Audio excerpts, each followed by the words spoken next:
আমি আজকে চরে আসছি ভিডিও করতে। একজনে বলছিল তো ভাই আমাদের এলাকায় আসেন তো দেখি ভিডিও করতে। তারপর আমি চরে গিয়ে দেখি কিছু বাদাম বোনা হয়েছে, আবার গাছ লাগানো হচ্ছে, আবার এই পাশে ধানও লাগাইছে।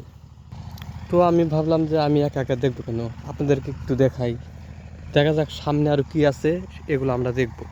এখানে আবার 3-4টে কলা গাছ গাড়া আছে। এখানে এক ভাই চাষ করতেছে, এখানে এক বাবু খেলতেছে। দেখেন এগুলোতে মনকে মন বাদাম তুলছে, বাদাম বুনছে। এগুলা মোবাইল দিয়ে তুলে তুলে ধরলাম। পাশে খালি বাদাম আর বাদাম। দেখেন চরের মানুষের কোনো সুবিধা অসুবিধা নাই, যেখানে সেখানে বাড়ি করতে পারে। একটা টয়লেট আছে, একটি বাড়ি আছে, আর চারপাশে আর বাদাম আর বাদাম। এখানে একটি মিশিং আছে, চারপাশে বাদাম আর বাদাম। রাস্তার অবস্থা ভালো না, তারপরেও কষ্ট করে হলেও মোটর সাইকেল আসে। তারপরে এখানটা ধান আর ধান। প্রিয় দর্শক, আরও কিছু দেখাবো, আমার ভিডিওর পাশে থাকবেন। আবার পরবর্তীতে আপডেট দিব, আপনারা সবাই দেখবেন।